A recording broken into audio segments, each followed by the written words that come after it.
Hi, Ralph. Thanks for visiting with us today.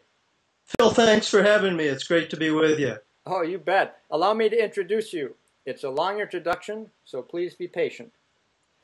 Ralph Keyes is a speaker, teacher, and author of 15 books.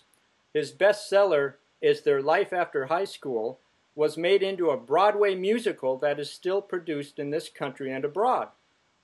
His 1995 book, The Courage to Write, has become a fixture among aspiring writers. Ralph's recent books have focused on language.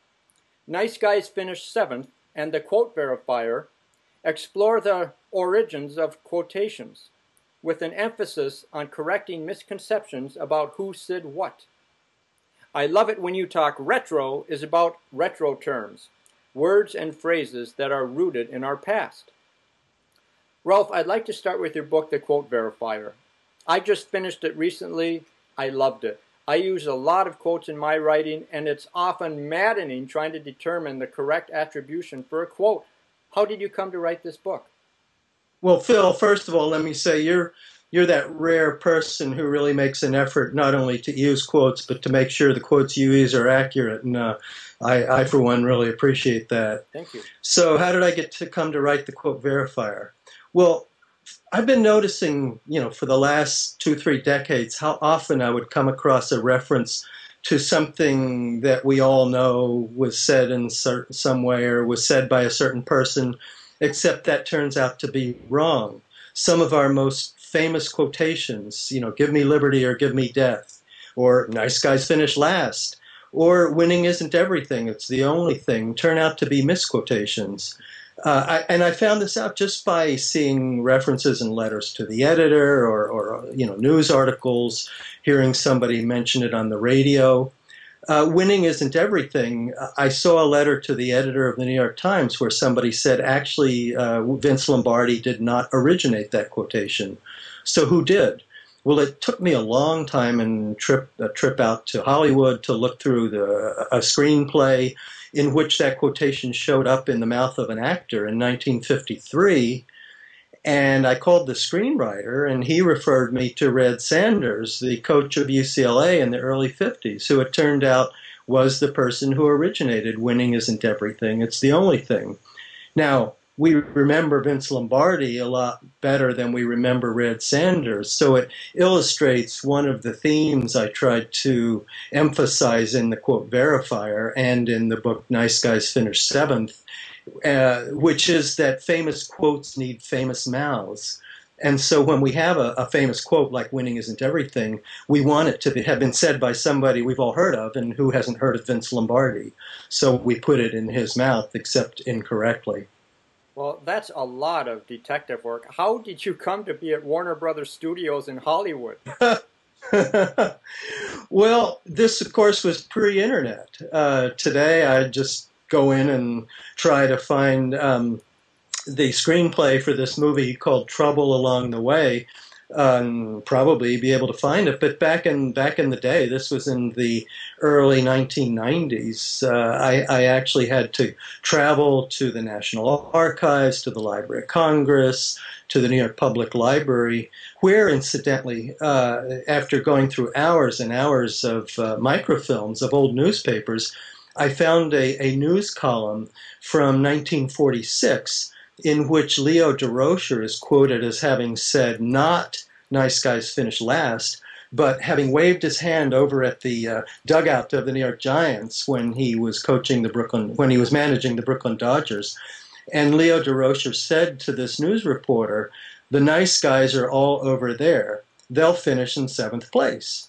So over time, this got cobbled into one sentence, got smoothed down, tightened up, and became nice guys finish last, which is a much better quote, incidentally. Misquotations usually improve on real quotations, but it's not what Leo actually said. How do they improve on real quotations and why? Well, we usually, over time, it's sort of like a rock getting worn smooth and getting polished by the waves of the ocean.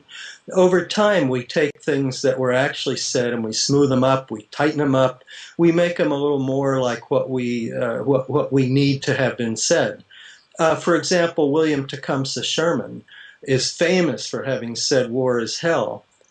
But on the record, the only thing we know for a certainty that Sherman actually said was in a speech in 1888. He said, there's many a man and boy here who thinks that war is all glory, but boys, it is all hell. Well, that doesn't work. It's a little too long and a little too clumsy, so we tightened it up, we smoothed it down, it became war is hell. That's the way in which misquotations improve on real quotations. Oh, add a little pith and vinegar there. Yeah. That's right. So you already spoke about famous mouths. Can you talk a little more about why is it so common to get not only the words to a famous quote wrong, but the original quoter as well? Well, I mean, first of all, I think misquotation is the parking ticket of literary crimes. I mean, I misquote all the time. For the longest time, I thought it was Adlai Stevenson who said an editor is one who separates the wheat from the chaff and then prints the chaff. Mm-hmm. Well, it turns out it was an aphorist from the early 20th century named Elbert Hubbard who first said that, but we've pretty much forgotten Elbert Hubbard. We still remember Adlai Stevenson, so we like to think that Adlai Stevenson said that, and I certainly did. But it wasn't until I did my research that I found out it wasn't Stevenson at all. I think it's usually when we consult our memory or what we happen to have heard somewhere or read in an unreliable source that we misquote, as I do, like anyone. But then when we actually do a little work and a little research, particularly if we can find an actual source where somebody is actually on the record as having said something, then we get the real quote in the real mouth. And I just feel like, you know, as a matter of accuracy, of intellectual integrity, that it's important to know who actually said what.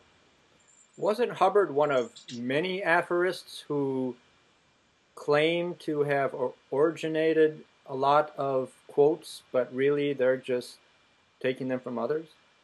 Yes. Hubbard was a terrible thief of other people's work. Just to give one example, at one point in the late 19th century, a lot of questions were raised about whether Ralph Waldo Emerson had ever actually said, build a better mousetrap and the world will beat a path to your door. Because nobody could find on the record anywhere that Emerson actually said that.